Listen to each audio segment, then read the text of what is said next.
So again, I'm very honored to have with us Dr. Elizabeth Shakman Hurd. Dr. Hurd is a professor of political science and religious studies and the Crown Chair in Middle East Studies at Northwestern University. She studies religion and politics in U.S. foreign and immigration policy, the global politics of secularism and religious freedom, and religion and the American border, and relations between U.S., Europe, Turkey, and Iran. Dr. Hurd co-directs the Global Religion Research Group at Northwestern and co-curates the Teaching Law and Religion Case Archive. Dr. Hurd is a leading scholar in religion and secularism, looking at from an international relations perspective. She has authored several books, which includes The Politics of Secularism in International Relations, that was published in 2008, and Beyond Religious Freedom, The New Global Politics of Religion in 2015, both of which were published by Princeton University Press. She's a co-editor with Winifred Fowler Sullivan of the book The At Home and Abroad, The Politics of American Religion, that was published earlier this year by Columbia University Press, and as well as Theologies of American Exceptionalism, that came out last year from Indiana University Press. She also co-edited Politics of Religious Freedom from University of Chicago Press and The Comparative Secularism in a Global Age in 2010. Dr. Hurd also consults on projects involving religion and world affairs and served on the editorial board of the Eminent Frame of the Social Science Research Council and as content consultant for the public radio series God and Government.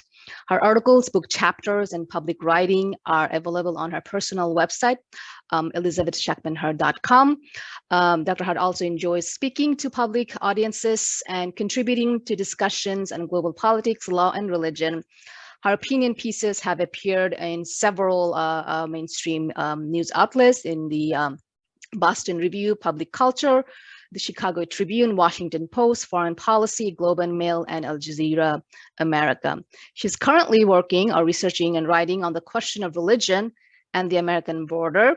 I welcome Dr. Hurd to our screen, to our virtual podium for her presentation on real religion versus political religion, the politics of countering violent extremism.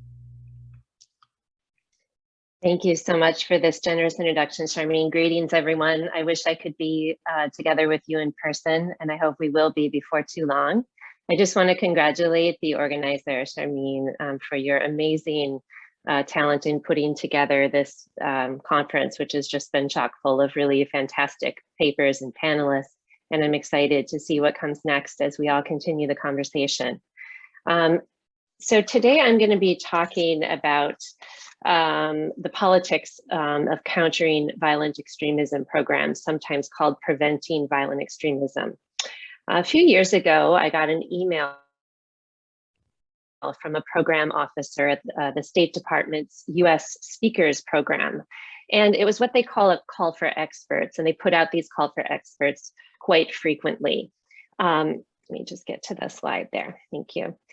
My attention was piqued by this email because I'm interested in the idea of expertise.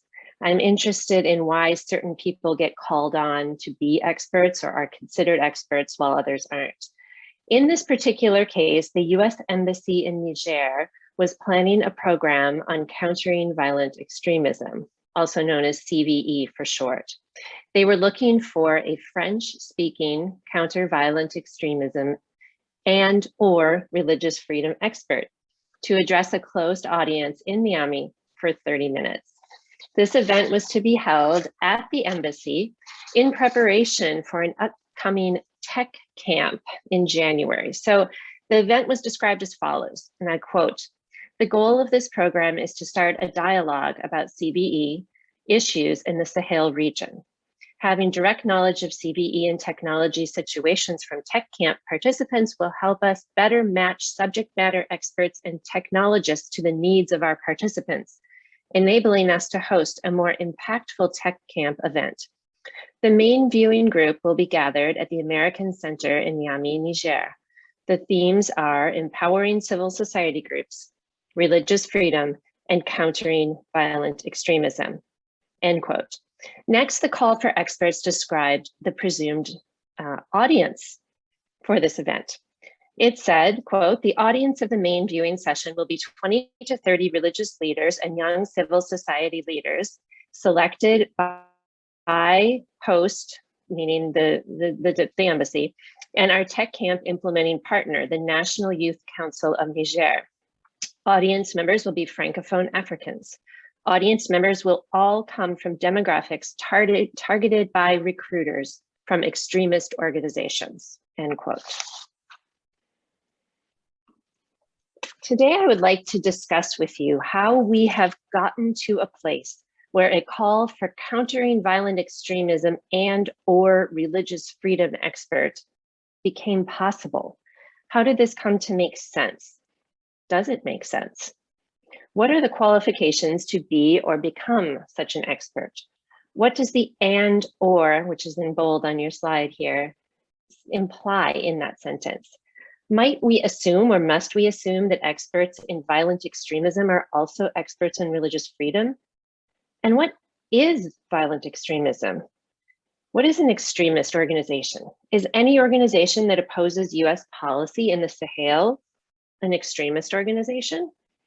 Is it anyone who espouses any form of political radicalism or any form of political dissent or opposition vis-a-vis American policy in the region? Or is it limited to those who use violence to express that opposition? What if the US and its partners are using violence against them? What forms of knowledge about religion, freedom, and extremism are presumed and mobilized here? By whom and with what effects? Today, state-sponsored religious freedom advocacy and efforts to counter violent extremism are the bread and butter of foreign and security policy in Western democracies. In this talk, I will present the categories of expert religion, lived religion, and governed religion, and explain how disaggregating the category of religion in this way grants us a new perspective on state policies vis-a-vis quote-unquote extremism. I will suggest that the CVE/religious freedom agenda is in fact a means to empower US and American friendly religions and their official representatives, and to disempower potential opponents. These programs authorize particular leaders to speak on behalf of US, UN, or EU, for example, sanctioned constituencies. As these religions and their leaders are empowered both politically and religiously, and others marginalized, this leads to a series of mini religious and political establishments. So 3 things we know about CVE. I don't think this will be news to anyone who's listening this evening, this afternoon. It's almost dark here in Chicago, so bear with me. But let me just review what we're talking about here. The first thing is that this programming is on the rise globally. It was on the rise long before the Trump administration took power here. In the US, it was initially an Obama initiative, a form of what was considered a softer, kinder, gentler version of the war on terror. Former Undersecretary of State for Civilian Security, Democracy, and Human Rights, Sarah Sewell, described the shift to CVE as motivated by, quote, learning from more than a decade since the searing experience of 9/11. Near the end of the Obama administration, she wrote, over the last several years, we've developed dramatically elevated CVE in the international agenda to develop a preventative, civilian-led framework, end quote. USAID and other agencies have taken many steps to incorporate CVE into their programming. It is presented as a kinder, gentler way to get at the roots of the problem by moving beyond security-focused counterterrorism toward a broad spectrum approach.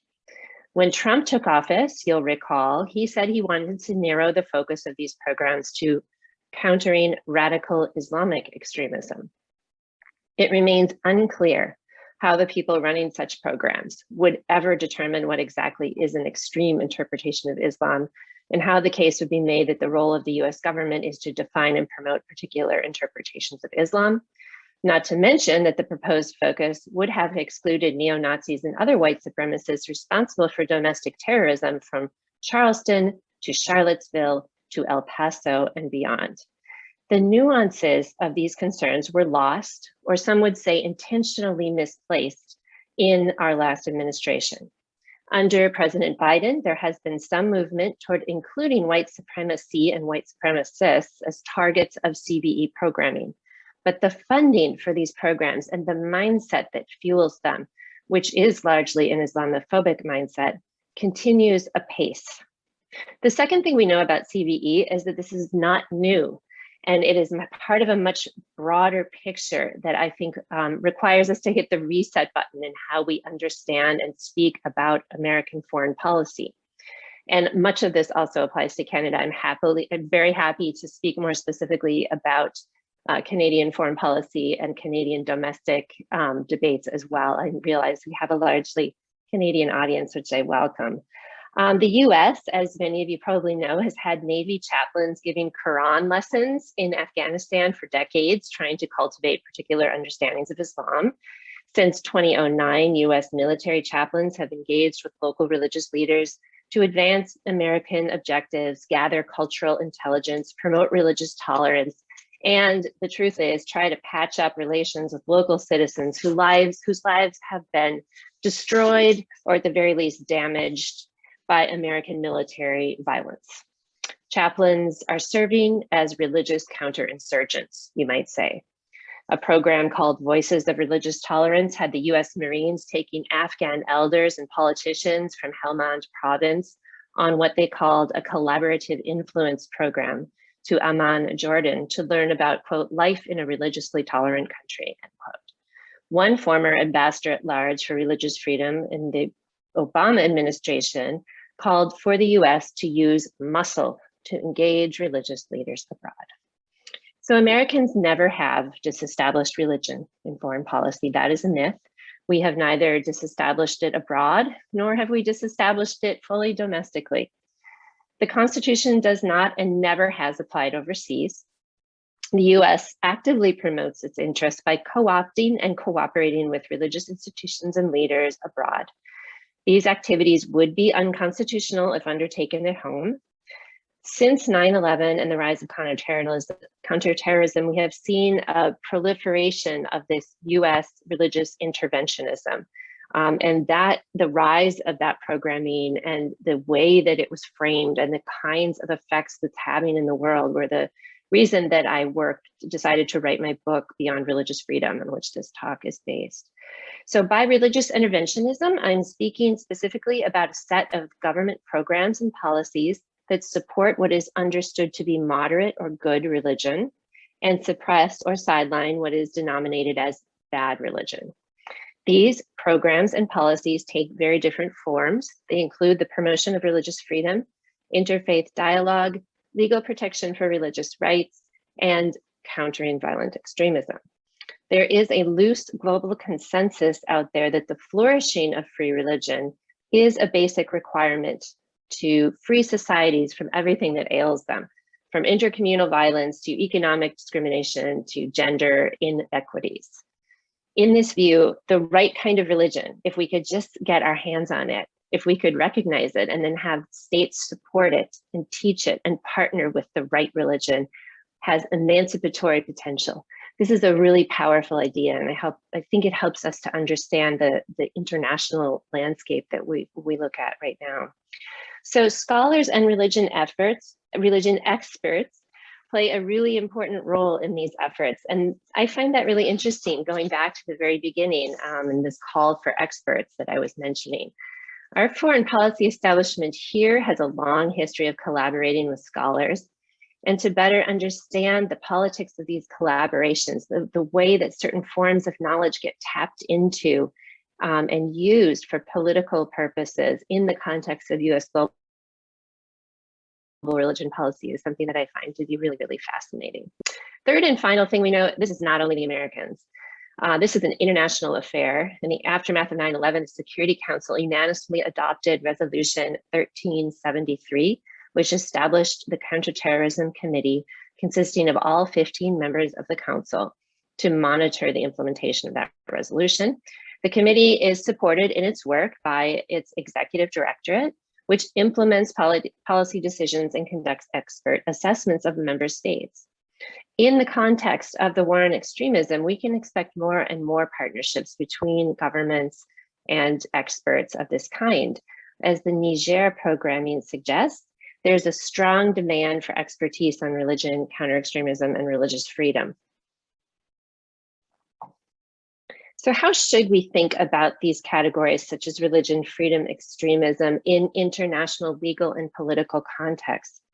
To address this question and help us understand the politics of the freedom and counter-extremism agendas, and I think we need to think of them as political agendas, I'm going to disaggregate or unpack the category of religion and present it to you or re-present it to you in three distinct heuristics, through three distinct angles or three distinct prisms through which you can view the category.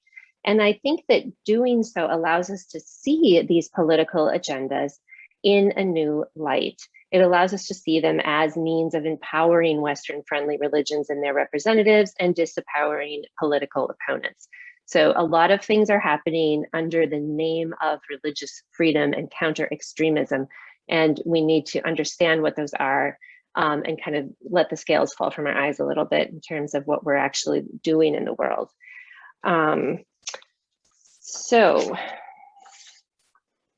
let me turn then to these three different categories that I've listed here and give you a sense of each of them and what the stakes are for understanding religion in this more complex format. First of all, we have expert religion. And I had to like squeeze a bunch of words onto this slide. So sorry, it's kind of wordy up there. But if you want to just listen, you don't need to bother reading. Keep in mind that the State Department was looking for someone called a CVE religious freedom expert. The first category then is expert religion, and the politics of expertise about religion is a super interesting topic for any of you going to attend the AAR meetings virtually, San Antonio meetings next week.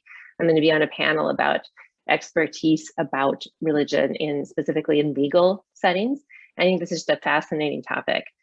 Expert religion is religion as it is defined by those who generate policy relevant knowledge. And we're talking here about scholars such as myself, policy experts, think tank pundits, government officials, talking heads, you name it. Today, there is a particular version of expert religion that is everywhere that I talk about at length in the book. And I describe this as the two faces of faith, drawing here on former British Prime Minister Tony Blair's language. He used to like to talk about the two faces of faith a lot. When we hear experts talk about religion, they are often either celebrating it as a source of morality, community, and cohesion, or they're warning against it as a danger that needs to be contained or reformed. And these are the two faces of faith that you have up there under one of your bullet points. My colleague, Robert Orsi, describes the two faces as the agenda of reassurance and the agenda of surveillance. And this way of talking about religion, this form of expertise about religion, in my view, underlies contemporary global religious governance. It drives the CVE agenda, it drives the freedom agenda. Violent extremism in this view is framed as an unhealthy, even pathological disorder that causes and is also caused by distorted forms of religion that have made their way in a kind of sinister fashion into politics. Religion then is understood simultaneously as an aspect of difference that is a potential problem, a cause of violence and discord, and as its solution if interfaith cooperation is institutionalized, if extremists are marginalized, if religion's benevolent tendencies can be harnessed by the authorities, both religious and secular. And that's the key here, where they work in partnership. If governments study and shape religion effectively, in this view, it will contribute to international peace and security, and its potential for violence will be tamed, domesticated, and it will diminish. And that's the expert consensus that serves as the background condition for State's email invitation to me. It is how many people talk about religion today. And from this perspective, the freedom agenda, religious freedom advocacy, appears as a mode of enforcing particular understandings of what it means to be religious and what it means to be free. CVE, on the other hand, is the securitized form of internal and transnational governance, because we have the internal face and the external face. They're always both, that prescribes and also proscribes particular forms of both religious and political expression. We can now begin to understand why these two forms of expertise are understood to be related in the email from the State Department. Moving on to lived religion. It's so funny to give these talks online. I can't see if anyone's face, like if you guys are all asleep, but anyway, I'll assume you're not. Second angle, the second angle from which I want to deconstruct the category of religion for you is lived or everyday religion. And here we're talking about religion as practiced by ordinary people as they interact with authorities, rituals, texts, and institutions, navigate their lives, connect with others, find their places in the world. And here you might get kind of just a sense that we're talking about a different thing than as compared to the expert religion that I just referred to a moment ago. Lived religion, it's important to point out, may be indifferent, opposed, supportive, or even inassimilable, illegible to the terms of expert religion. And one way to think of this that I find very helpful is as small r religion, and I'll talk about this more in a moment, as contrasted to big R or capital R religion. So small r religion, as Winifred Sullivan has taught us, is a nearly ubiquitous and perhaps even necessary part of human culture. Big R religion, the religion that is protected in constitutions and human rights law, that forms the centerpiece of discussions of religion in liberal political theory, is not. Big R religion is a modern invention. Big R religion is a tool of governance. It is the religion of the law, of the state.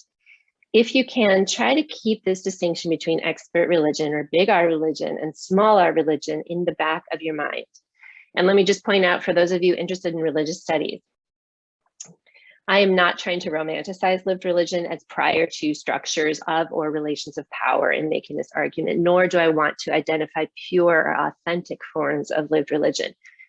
Just to emphasize, each and every one of my categories has very porous boundaries, and in many ways, those boundaries are themselves the product of law and governance. Okay, moving on. I know I'm pouring a lot of things out there, but here we go. Last of three categories is official religion, and this is our third and final heuristic.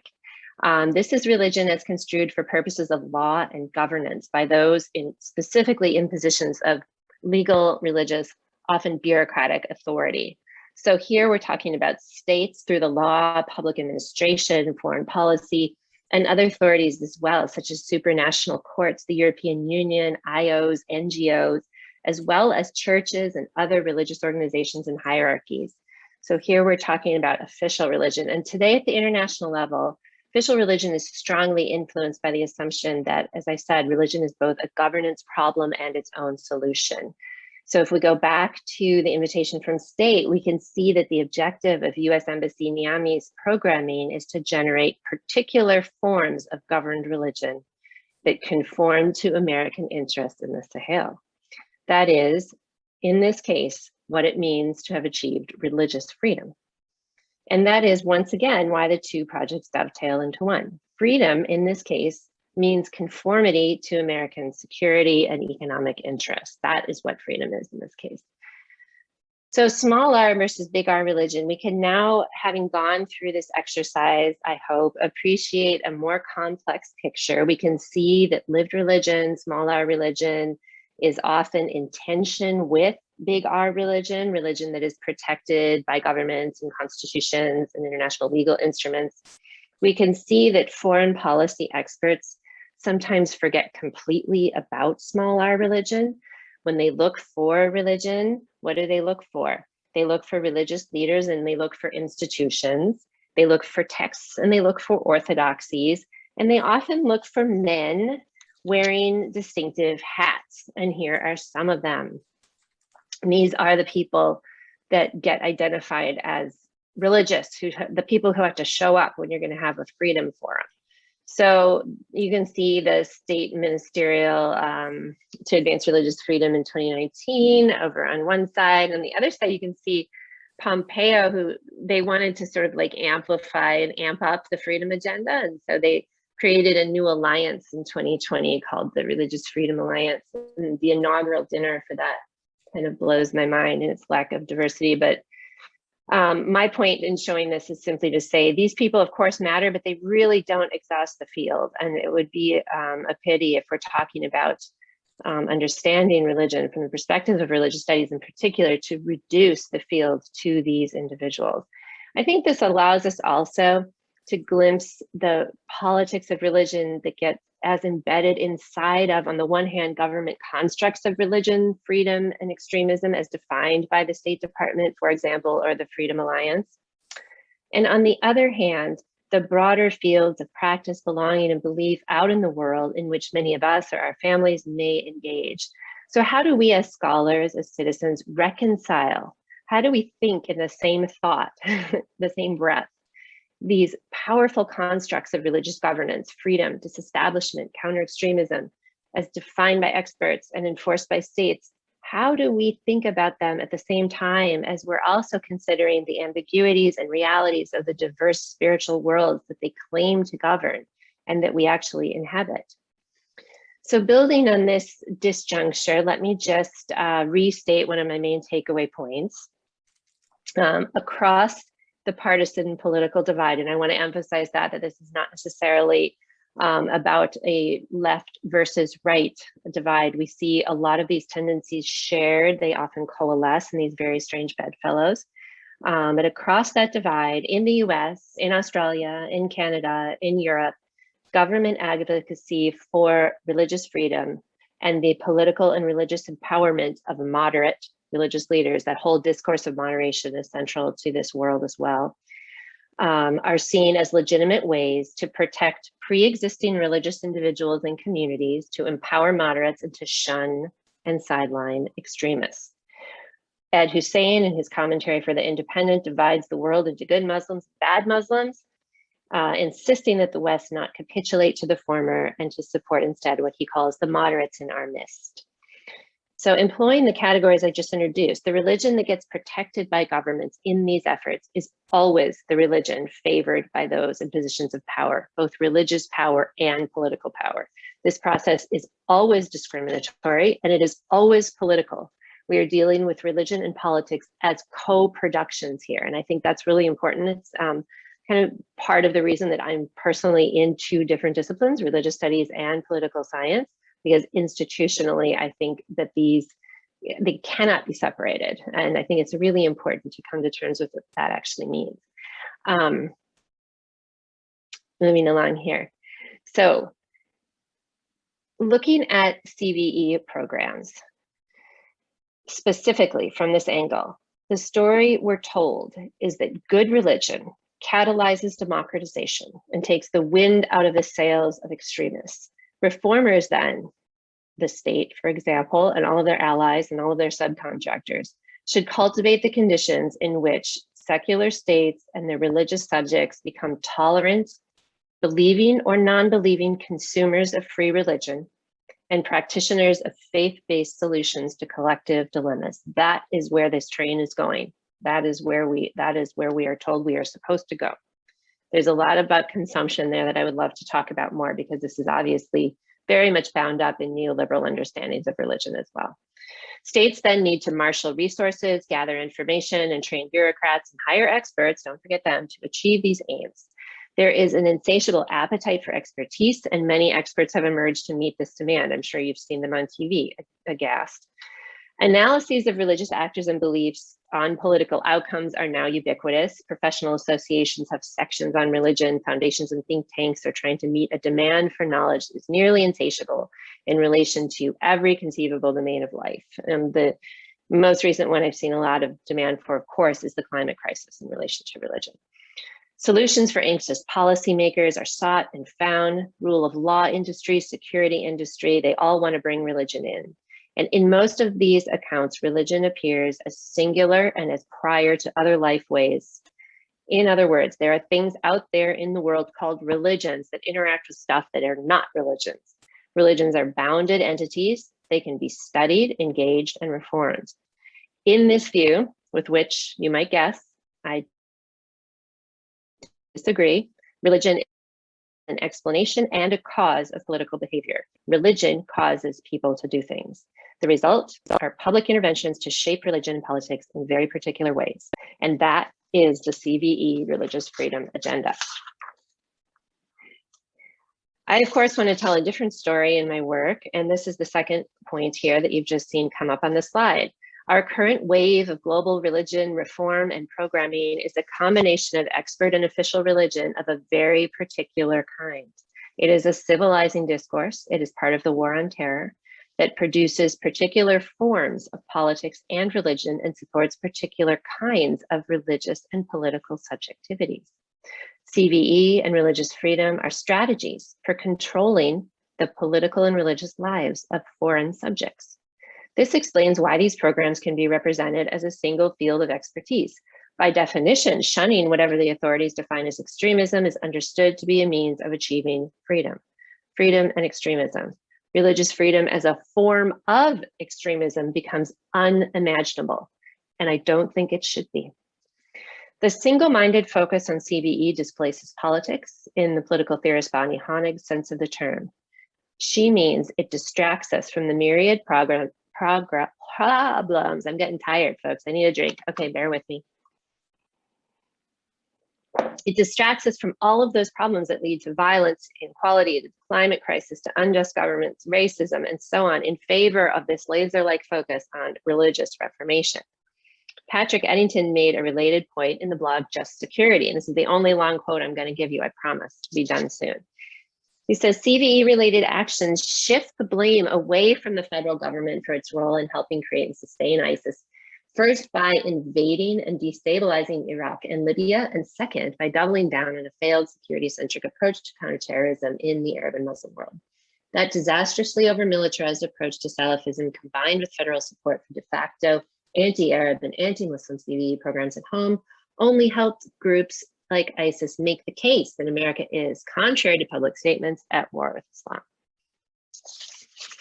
So to adapt a phrase, wait, I'm going to get ahead of myself, sorry.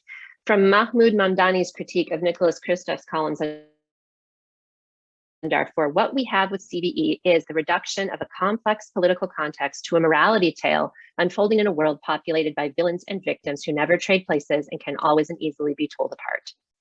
CVE programming reduces a series of complex contexts to a morality tale unfolding in a world populated by bad, usually Muslim villains, and good, usually non-Muslim victims who never trade places and can easily be told apart.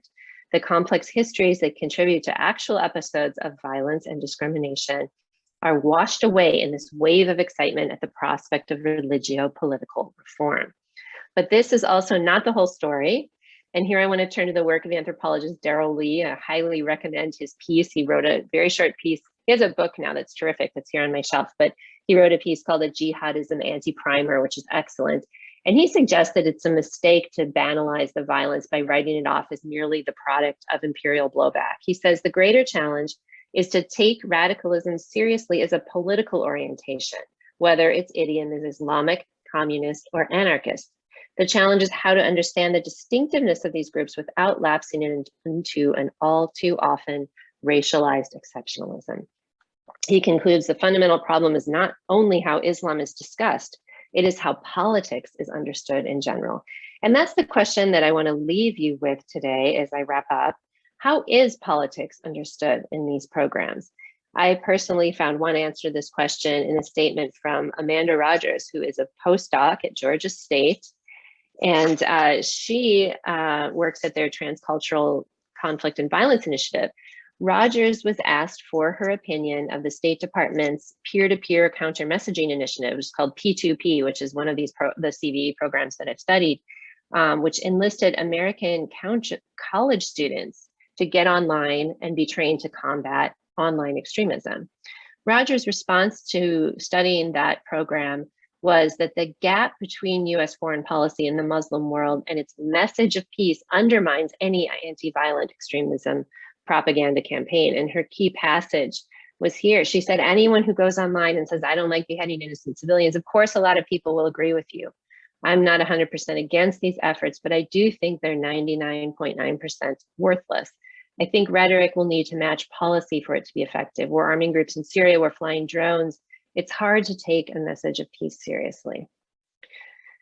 So to sum up, the category of religion is a flimsy and fleeting foundation on which to construct foreign policy, to write constitutions, to make asylum decisions, to protect vulnerable communities of all kinds, or to conduct human rights advocacy. The attempt to do so, at its best, creates a series of mini establishments, or at its worst, it fuels the fire of those on all sides who view the world as a clash of civilizations. CVE and religious freedom advocacy target specific forms of religion and religious leaders for reform, celebration, or eradication. This blinds us to a larger and more complex series of social, legal, religious, and political realities. The religion that is either celebrated or condemned through these efforts does not, cannot, and never will align with ordinary forms of belonging, belief, and practice. There's always going to be that disjuncture between lived religion and expert religion.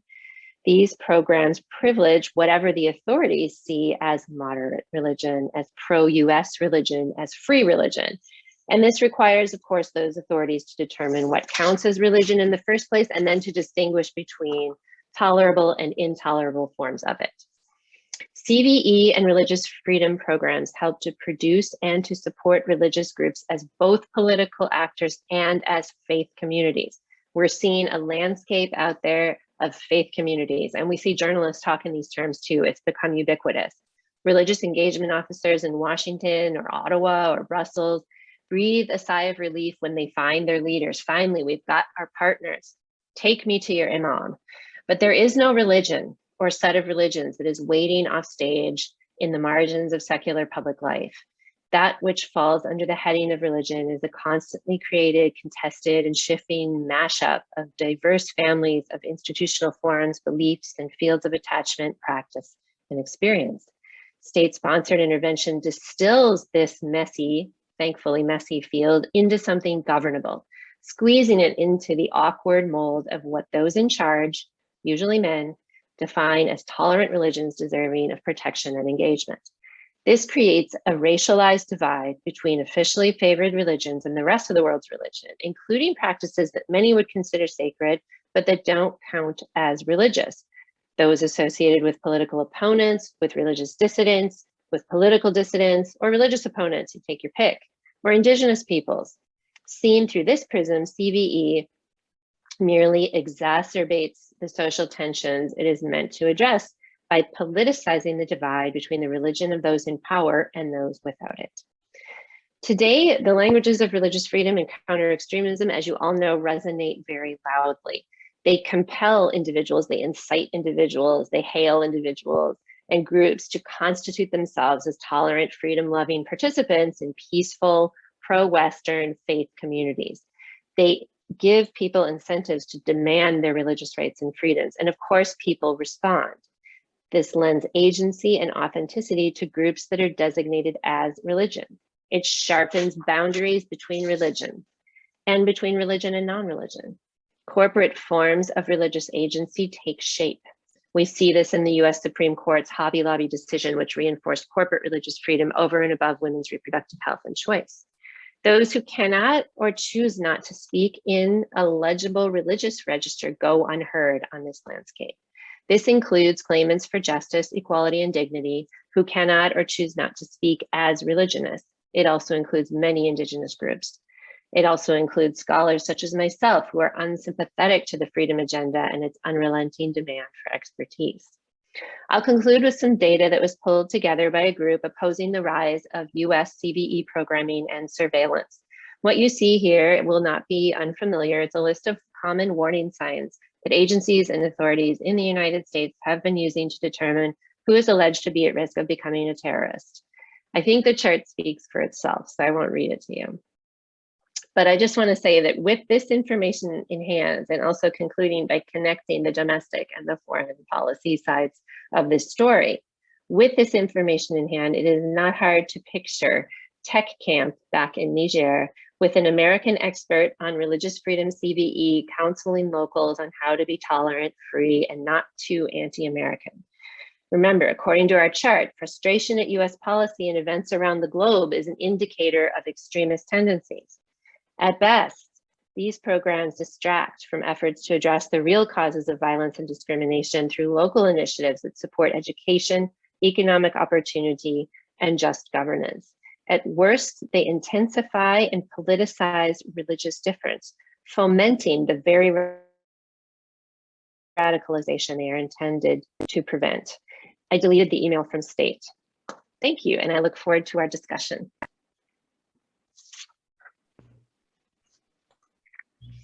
Thank you so much, Dr. Hurd, for this very important engagement around CVE and how that operates as a religious freedom from the structures of power, how they utilize it. I want to open up it for questions, answers, comments from our panelists and other attendees for Dr. Hurd. Questions? Does anybody have any questions?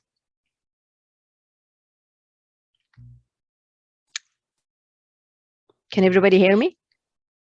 Yes, Patrice. Yes, first of all, thank you for this excellent presentation, highly relevant, of course, to our topic over the last 2 days. So many thanks. My question has to do with your initial comment of your interest in possibly also talking about Canada. So I would love to hear more on that front, given that indeed I think many of us listening are Canadians. So if we could hear more, it would be much appreciated. Thank you. Thank you, Patrice. It's very nice to see you here. I was trying to remember if we met once in person in Ottawa, and I feel like we may have, but it's very nice to see you in any event. About Canada, Canada became kind of my hero for some time because, as you know, with the transition in governments there, you guys actually abolished your Religious Freedom Office, or to be more accurate, you reabsorbed it into the Office of Human Rights. And it was a really interesting moment because, oh, sorry, did you want to say something, Patrice? No, it shrunk. Well, it was already very small, and then it shrunk even further and kind of like it's completely on the margin. Yeah. Yeah. So I had an incredibly interesting experience there. I went up when the office was still in existence, when Harper's government was really going strong on the religious freedom agenda, had indeed cut and pasted. I mean, like, no exaggeration, cut and pasted from the State Department's Office of Religious Freedom website into the DFATE site. And I created an office that was a smaller version, but very much based on all of the same assumptions, principles, actors, and ideas that our office in DC is based on. And at one point, I was invited to come up and talk with some officers from, this was a DFATE, which I think has changed its name, if I'm not mistaken, since then, but to talk with some of the officers from the Canadian Office of Religious Freedom when it was still around, and also with a host of representative diplomats who were either in the field or had been in the field for significant portions of their careers serving abroad, and who knew the countries, who knew the languages, who understood the complexities of the histories and of the places in which they served. And what was really interesting in that conversation is the Religious Freedom Office people came in and sat together and were just single-mindedly focused on this idea that they had to protect certain religious communities, whereas all of the diplomats who outnumbered them really were just completely opposed to the religion agenda. And they said that it's polarizing the places where we work, it's fomenting tension, it's creating a lot of difficulties that we don't want to be a part of, that are really, there are other approaches to these questions. Of course, there are conflicts out there. And I remember in particular, there were some people who had served in Southeast Asia, and the complexities of Southeast Asian histories and politics, I mean, everywhere, but in particular, they really voiced concern about this agenda. And so there was kind of a very tense set of conversations. We were there all day. And I was really impressed when Trudeau came in and made those shifts and made those changes. And I was relieved to see one of these bureaucracies start to, I think in a little bit more nuanced way about how to address these questions from a foreign policy perspective. I know things aren't perfect in Canada. I've been listening to your panelists speak. I know that it's difficult. It's difficult here, it's difficult there. We're by no means am I trying to do some sort of weird hagiography here of the Canadian experience, but I do think that it was an opportunity to say, okay, we can do differently, we can reconsider, we can rethink what we're doing in this domain.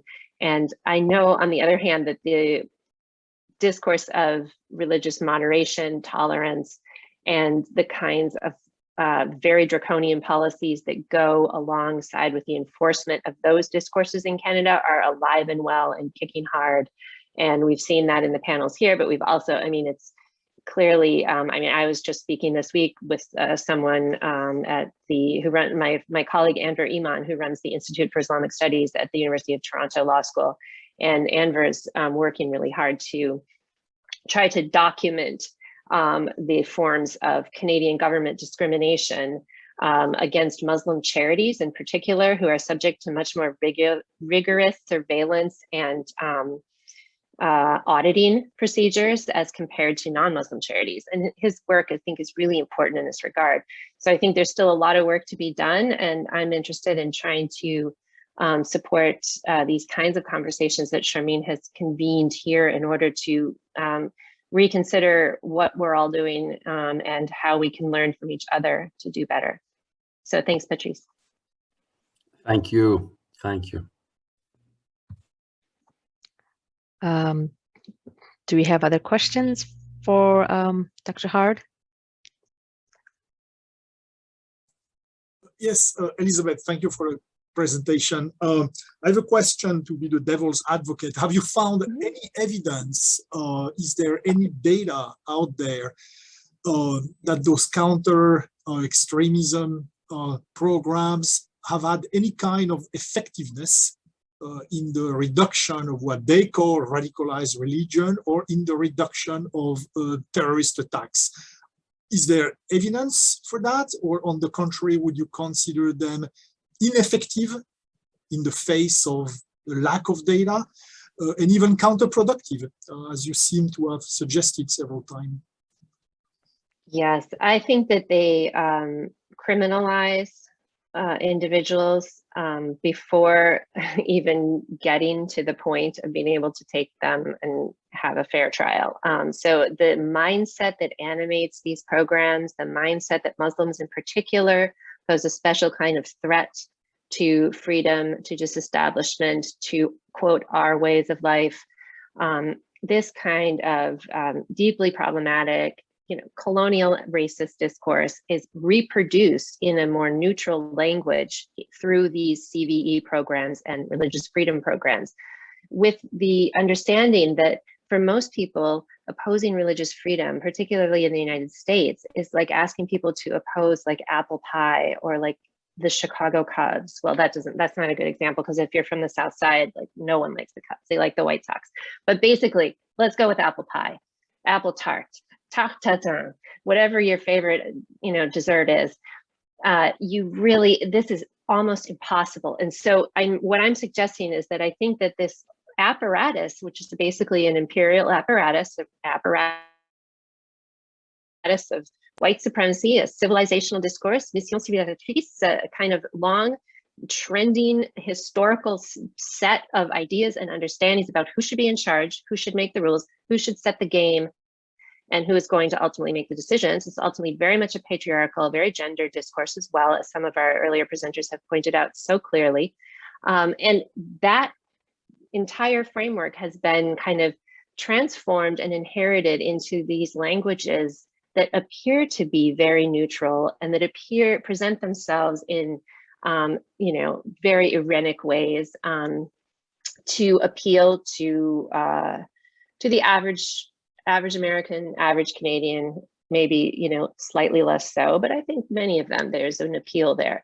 And there's a sense that, yeah, we do have some things right, and we are going to be able to tell others how to be and how to do. And I think that is, whatever data they come up with, and they will come up with data, because if you go to, if you want to press people, they will search and search and search until they find, one program or one person that they'll say that they've changed their mind. Okay, My argument is about the entire framework and the assumptions that go into the framework in which it becomes possible to talk about something like religious freedom or counter-extremism, and do that with a straight face and assume that, yes, it is the right and the good. And I think that there's a certain amount of hubris and arrogance that goes into these assertions that we have to pull back from. And I think that our politics here, we've seen with January 6th and other examples, are becoming so polarized, so fractious, and so dangerous, and quite honestly, militarized. I don't know how many of you read the New York Times this morning, but they're reporting, I'm getting a bit away from your question, Alain, I'm sorry, but they're reporting that up to 40% of Republicans are suggesting now, or is it 30? It's either 30 or 40, it might be 30, are suggesting that it's not unthinkable to use violence against your political opponents if need be. And so there's a lot of apprehension coming up into the 2024 election as it starts to loom big on the horizon, looking ahead. And the kinds of, the freedom discourse is very much a part of that. My colleague Libby Anker just published a book about a month ago called Ugly Freedoms that goes into this. And I think we're seeing a different face of these freedoms, quote unquote, and the kind of price that the enforcers of these freedoms are willing to pay in human life, in human dignity. And there is really no end to this. So I think that we have a lot of really hard thinking to do about what are the concepts and the constructs that Western democracies rest on and rely on, and how we can, try to soften this a little bit, because it's getting pretty intense down here, at least. Thank you. Do we have any other questions from our panelists, members of our panels? Okay, there are some questions from our audience. William Hagborn, she has questions. Can you comment on how European history, for example, the 30 Years' War, conflict between Roman Catholicism, Protestantism, Anabaptists, and others has influenced the current view of religion in the US and the West in general? An additional question, can you foresee a time when the US or other nations will outlaw specific official religious organizations? Wow, a seminar on European history. How long do we have? I wrote about this a little bit in my first book, which was called The Politics of Secularism and International Relations. And I wrote specifically about the Westphalian settlement and the kinds of assumptions that go into different schools of international relations thought that underlie this assumption that religion was something that was, eventually privatized and kind of put away in a nice, back room where it could be neat and tidy and kept under control. And I cannot go into the conflicts of European history right now and how it has influenced current views of religion in the US, but I can say that we have a very, very limited understanding of history in this country. And this is one way of answering your question, I think, William. And the understanding of history is that European history is the past. We are the present and the future. We broke away from Europe. We broke away from establishment. We created freedom in the face of the establishment, i.e. the Church of England and the King, right? I mean, anyone who's seen Hamilton knows this story. So we are freedom, and looking forward, we are the kind of arbiter. And this is, of course, the American exceptionalist story that I've been working on in my work. We are the arbiter of what it means to be civilized and to be free. So yes, that history is present, but it's present as a kind of boogeyman or counterexample or a historical relic, which shows what we are not or what we are no longer. In terms of, will the US ban official religions? I'm not exactly sure what you mean by that. I don't foresee that as being something that will happen. No, not in the foreseeable future. Do you want me to move on to Hussam's question, Sharmeen? Yes, Hussam and then Emma, yes, sure. And then Emma, yes, okay. And he asks, are there any CVE programs for radical white terrorists? How do they differ from the programs oriented toward Muslims? Okay, yeah, so this is a great question. Yes, with the turn in the administrations, the turnover, which I just gave a talk the other night about how people think that overnight the administration changes here and then everything changes, and it doesn't. Trump was elected to destroy the government, and he did destroy a lot of the daily operations of the government. And so we are kind of reeling right now, trying to get things up and running again, but it's very slow. So yeah, wait a second. Oh, you deleted his question. Wait, wait, can you make it come back, Charmaine? Hussein's question? No, I'm sorry. I lost my train of thought there because I started thinking about talking about the State Department again and the unfilled ambassadorships. Thank you. I think if you click on the answer. Okay. Yeah. So these, okay, yes, there is a newfound focus that Trump refused, as you know, as I mentioned. He refused any sort of focus on the far-right radical white supremacists. He refused that focus. Biden is taking it on board, but it's just a fragment of the programming. And so the ship has sailed. The programs are in place. If you want to see what I'm talking about, I probably should have a slide on this and put it up with some numbers. You can simply Google DHS, Homeland Security appropriations. The appropriations are all up online. They've gone through recently for 2022. You can see the amount of funding that Congress has put in place for these programs, and it is phenomenal. I don't have a number off the top of my head, but I did cite it in a paper recently. And you can look and see region by region, city by city, locality by locality, down to the municipality, what the funding looks like, which organizations are being funded, and in what amounts. So the vast majority of those are still oriented around what are assumed to be youth, minority communities, so non-white young people, so the usual suspects. There are some that are, there's a small number of them that are targeted toward anti-white supremacist efforts. So yes, there is some of that. And no, I don't think they differ that much in approach. I think that this has been sanitized because there have been various kinds of legal, constitutional, and moral and political challenges to the countering violent extremism, the PVE, CVE initiatives. There have been challenges to them. And so they've been sanitized so that they are legal. And this is very much what the Trump administration did in order to keep the Muslim ban in place. We've got some lawyers in this country who are really good lawyers. We see this in Texas with the abortion law. They can write laws, they can write policies and programs and get them funded that are able to kind of avoid and avert constitutional challenge and legal challenge of different kinds. So they're not going to look that different on the face of it. Because they're not going to say, oh, this program is to like reform and get those naughty Muslims in line. They can't say that. They all say kind of the same generic thing. And I encourage you to have a look at what the programs claim to be doing and then go out and talk to people about what they're actually doing. Emma asked, how should we address religion and the prevention of violent extremism without using the two faces of faith? It's so prevalent in IR that it's difficult to imagine other types of strategies. Yeah, so that's a great question, Emma. I'm sorry I can't see you, but so my goal in life, my goal in my teaching of my one seminar that's called The Politics of Religious Diversity, that takes on these issues head on, is to do precisely what you're describing, which is to say, let's ask a different set of questions about how we live together. And here I want to refer you all to a free open access for anyone in the world archive called the Teaching Law and Religion Case Study Archive. The archive. And I think I can just pull up the website here really quick for you and stick it in the chat. And what that is, it's a series of legal cases from all over the world. And the cases have been distilled into something that's brief and easy to teach. This is not for law students. This is for anthropologists, political scientists, sociologists, political theorists, scholars of religion, and so on and so forth. And then there are some orienting documents around each of the cases.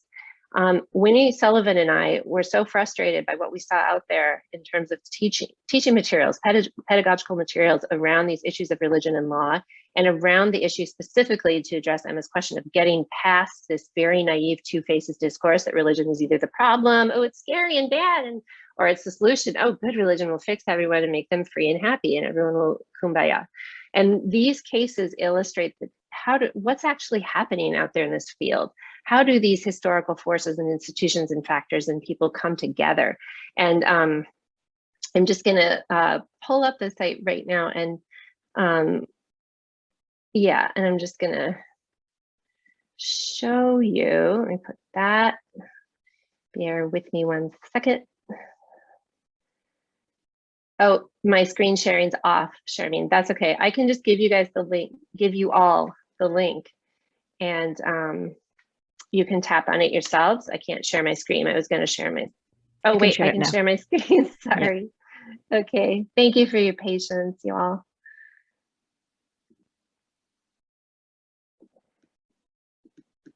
Okay.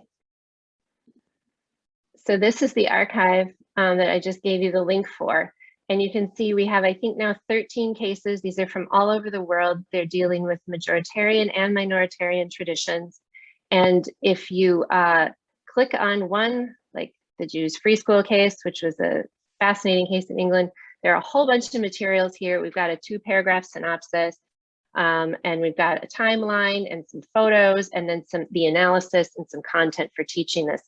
This, in answer to Emma's question, is how I teach religion and politics and law. I don't find it very interesting to do the sort of good religion, bad religion. It runs out of steam very quickly, and it's just a political discourse that's really part of the war on terror, and it's just not that interesting. Delving into the specifics of these kinds of cases, on the other hand, allows us to start to understand, first of all, that the American exception is no such thing, and that we are just another case among others here.